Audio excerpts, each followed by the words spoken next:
Samajwadi party के राष्ट्रीय अध्यक्ष अखिलेश यादव आज बाराबंकी पहुंचे। यहां पूर्व विधायक अशरफी लाल यादव की स्मृति में आयोजित श्रद्धांजलि सभा में शिरकत करने पहुंचे थे। इस दौरान उन्होंने कहा कि समाजवादियों ने सभी दलों को इंडिया गठबंधन में जोड़ने की कोशिश की।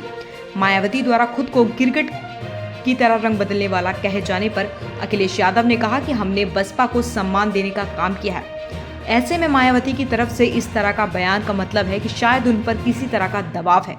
उन्होंने कहा कि भाजपा श्री राम अपना कब्जा जमाना चाहती है। इस चुनाव में हमारे लिए पीडीए ही भगवान है। उन्होंने कहा, ब्रजेश पाठक से सवाल किया, क्या वह अपने नाम के आगे यादव लगा लेंगे। बाराबंकी के कस्बे बदूसराय में आयोजित जनसभा के बाद पत्रकारों से बात करते हुए अखिलेश यादव ने कहा कि हम पीडीए को सम्मान दिलाने की लड़ाई लड़ रहे हैं। पीडीए में आधी आबादी और दलित भी शामिल हैं। ऐसे में हम लोग आधी आबादी को सम्मान देने की बात कर रहे हैं। हमने बहुजन समाज पार्टी को सम्मान देने का काम किया है। ऐसे में मायावती की तरफ से रंग बदलने वाले बयान का मतलब है कि शायद उन पर किसी तरह का दबाव है। वह किसी के दबाव में ऐसी बातें कर रही हैं। हम लगातार अपने गठबंधन को मजबूत करने और दूसरे दलों को जोड़ने की कोशिश करते रहेंगे।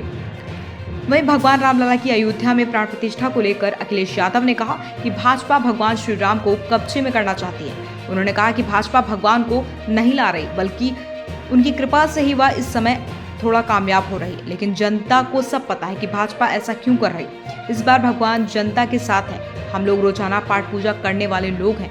इस चुनाव में हमारे लिए पीडीए ही भगवान है। पीडीए हमारे साथ हैं, तो हमें किसी का डर नहीं। इस बार पीडीए ही भाजपा को उत्तर प्रदेश से हटाएगी। उन्होंने 22 जनवरी को अयोध्या जाने पर कहा कि वह पत्र लिखकर भेज चुके हैं। उनके पत्र में सब कुछ लिखा है। तो डिप्टी सीएम ब्रजेश पाठक द्वारा जो राम और कृष्ण का नहीं हुआ, वह यदुवंशी समाज का कैसे हो सकता है वाले बयान पर अखिलेश यादव ने कहा, क्या वे अपने नाम के साथ यादव लिखेंगे।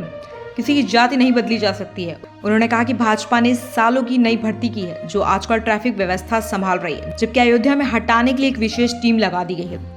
अखिलेश यादव ने कहा कि जनता इस सरकार से दुखी है। महंगाई, बेरोजगारी, किसान और सीमा सुरक्षा समेत हर मोर्चे पर सरकार विफल है। उन्होंने कहा, क्या हमारी सरकार दूसरे देश में जाकर हत्या करवाएगी।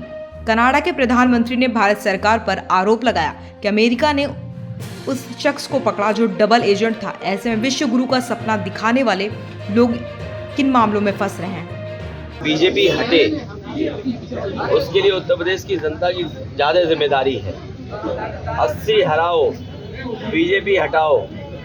80 हारेगी तो संविधान भी बचेगा। 80 बीजेपी हारेगी तो लोकतंत्र बचेगा। और लड़ाई लोकतंत्र को बचाने की है।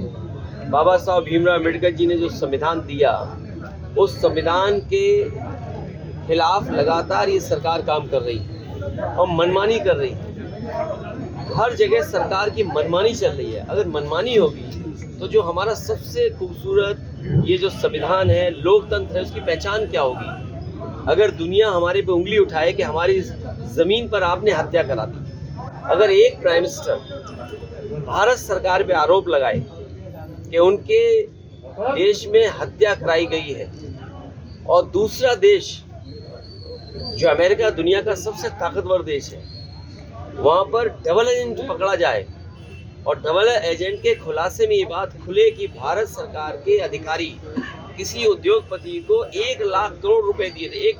1 lakh crore dollar, 1 lakh dollar, 1 lakh dollar दे करके हत्या कराना चाहते थे। वो खुलासा हो गया। सोचिए हमारे भारत देश का कितना दुनिया में नाम गिरेगा।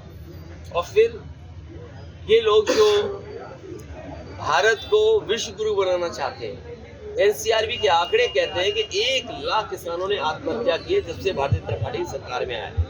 ये लोग आए जहाँ 1 लाख आत्महत्या हो जाए, वो आत्महत्या कर ले मजबूरी में, फसल की कीमत न मिल रही हो, और फिर जिन्होंने ये कहा हो कि आय दोगुनी कर देंगे, उसी देश में किसान के ऊपर फिर कर्ज आ गया है। ये बैंकों में नोटबंदी के बहाने पैसा जमा करा के 10 लाख करोड़ से ज़्यादा उद्योगपतियों का कर्ज माफ कर दिया। तो सोचिए भारत जा कर रहा है, किनके हाथ में देश दे रहे हैं बीजेपी के लोग। अगर आपको याद हो, सपा और बसपा के गठबंधन की सबसे पहली शर्त यही थी कि वो प्रधानमंत्री बनेंगे। हम तो इसलिए वोट दे रहे थे उस गठबंधन में कि प्रधानमंत्री बने। और आज अगर ये भाषा इस्तेमाल हो रही है, जो रंग बदलने वाली बात, तो कहीं ना कहीं मैं समझता हूँ उनके ऊपर दबाव है या दबाव होगा, जिसके कारण उन्हें इस तरह की बात करनी पड़ रही है। ये तो मुझे भी नहीं पता, आप भी पता करो। अगर मुझे पता होता तो मैं बोल देता। लेकिन मुझे ये लगता है कि जब बाबा साहब भीमराव अम्बेडकर जी का संविधान खतरे में, संविधान कैसे बचे, संविधान की रक्षा कैसे हो, जब देश में वो लड़ाई छिड़ी हुई है और उस समय समाजवादी पार्टी पे आरोप लगाते हैं, जिस समाजवादी पार्टी से गठबंधन से तमाम लोकसभा की सीटें जीती हो बहुजन समाज पार्टी, और मैंने आपसे कहा कि गठबंधन में पहली शर्त ये थी कि उन्हें प्रधानमंत्री बनाया जाए। उस पक्ष में जो पार्टी रही हो, वो पार्टी क्यों किसी का अपमान करेगी? अगर हमारा सम्मान देना उन्हें खराब लग रहा है तो मैं क्या करूँ उसके लिए? भैया राम मंदिर मिला है। नहीं, निमंत्रण भी मिला और मैंने पत्र भी लिखा है। मैं समझता हूँ मैंने पत्र में सब बातें लिख दी जो आप जानना चाहते हो।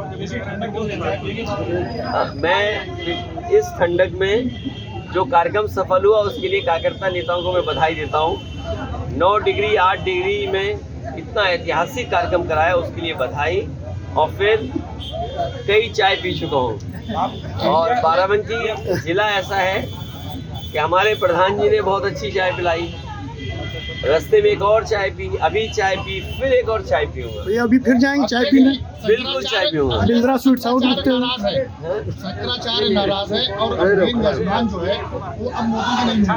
देखिए, अगर शंकराचार्य जी की कोई बात रही होगी और इस तरह का बदलाव आया है तो ये उनकी अपनी आपस की बातचीत है, उसमें मैं क्या बोल सकता हूँ। लेकिन बहुत सारे लोग देश के शंकराचार्य जी की तरफ देखते हैं, समय समय पे जनता उनकी कही हुई बात को सुनते हैं। आप इंडिया गठबंधन में पहले भी प्रधानमंत्री गठबंधन के बने, फिर गठबंधन के प्रधानमंत्री बने। कोई चेहरा अभी तय क्यों करना, चेहरा चुनाव के बाद तय होगा। यूपी में कितनी सीटों पे चुनाव लड़? समाजवादी पार्टी गठबंधन के साथ है और हमें उम्मीद है कि बहुत जल्दी गठबंधन हो जाएगा।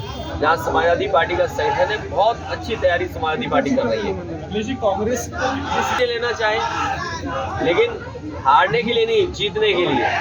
और हमारी कोशिश होगी गठबंधन की कि आपस में तय करके इतने मजबूत प्रत्याशी उतारे जाएं, जिससे भाजपा जो तैयारी कर रही है 60% पाने के लिए, वो इस कोशिश में है भारतीय जनता पार्टी के पढ़ने वाला वोट 60% उन्हें मिल जाए। तो उन्हें रोकने के लिए समाजवादी पार्टी या गठबंधन मजबूत प्रत्याशी उतारेगी, जिससे कि उनके समीकरण का मुकाबला कर सके।